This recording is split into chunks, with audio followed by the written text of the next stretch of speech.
So Margaret Thatcher has died.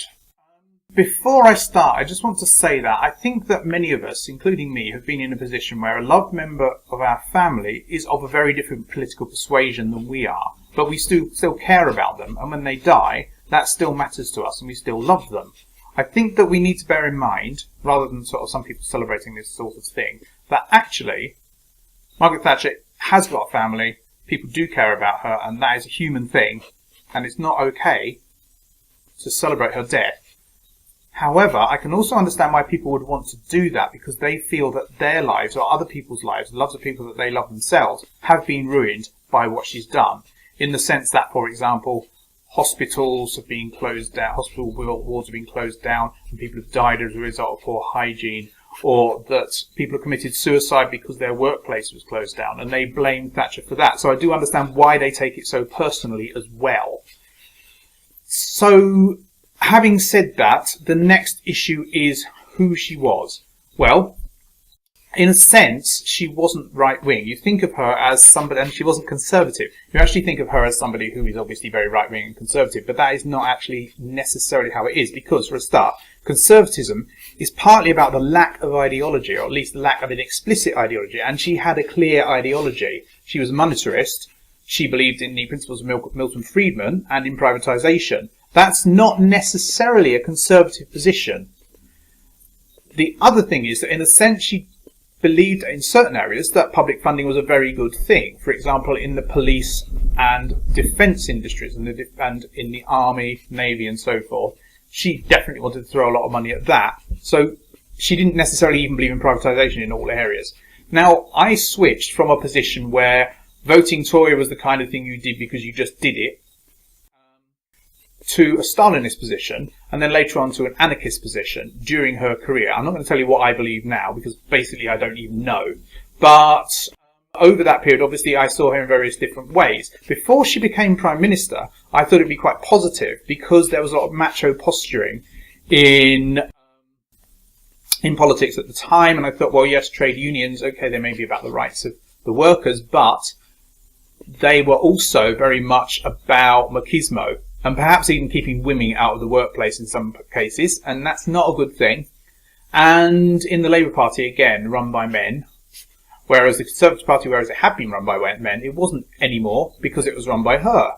So I was hoping that something would come of that was good. In a way, I think maybe it didn't. But in certain areas, I would agree with what she did. For example, she was relatively Eurosceptic, and as far as I'm concerned, Euroscepticism is a good thing, and we need to be out of the EU, because why is it a good thing to buy food from hundreds of miles away when we can get food locally? That's not sustainable.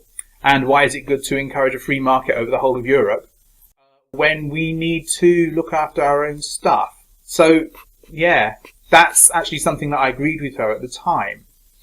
She did two good things, as far as I was concerned, the way I perceived it at the time. One of them was they established Channel 4, which basically had carte blanche to be radical, and that was a good thing. And also she introduced, via the education department, the continuous assessment in GCSEs, which I felt was good from the point of view of children who didn't do well in exams, but were nevertheless talented in a particular area. So those two things were good. Everything else, I don't remember one thing I thought that she did was good at the time.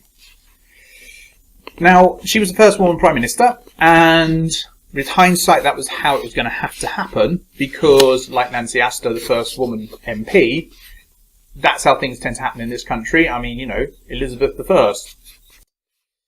So that's how things work. There's also the Falklands factor, and by the way, people who disagree with fixed-term parliaments might want to look at the Falklands factor and the fact that one party was in power for 18 years as a result of being able to call an election when you wanted.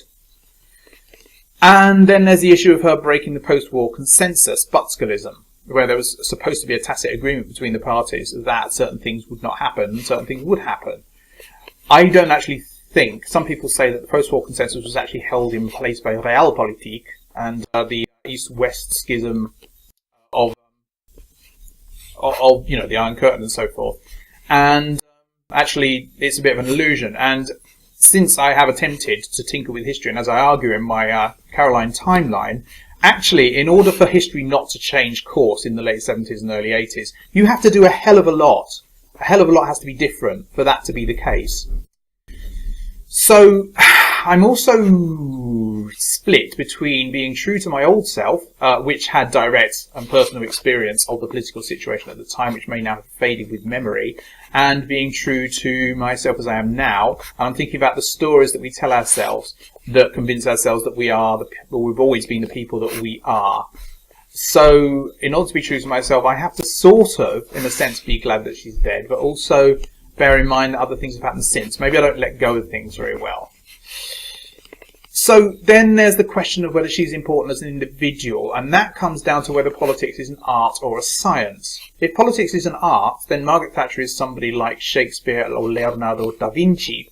And if it's a science, then she's just someone like Thomas Edison, I suppose. He's not really a scientist, but, you know, in which case she didn't really make a difference. It was just the forces of history working through her that made the difference. But she was a scientist, and that could be a good thing, because if she's a scientist, then she potentially believes in evidence-based policy, unless she's entirely out for herself, which, of course, was possible. But I just want to leave you with one more thought. To the left wing, obviously, Thatcher is a hate figure. And that's entirely understandable, and I have been on the left myself. I'm not sure where I am now. Suppose it had happened the other way round. What would have happened if somebody as charismatic and forceful as Margaret Thatcher had managed to shift the centre ground of politics in this country that far to the left, rather than that far to what appears to be the right, as she did? Surely, in that sense, Margaret Thatcher is a good person to have around in politics, in terms of personality, if not her policies.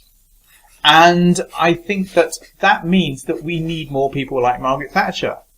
Because at the moment, we have bland people who just go along with whatever. And that's not what politics should be about. It should be about conviction, and that was what she was about. So if you like this video, please rate, comment and subscribe. If you dislike it, please tell me why so that I can improve, and I'll see you tomorrow.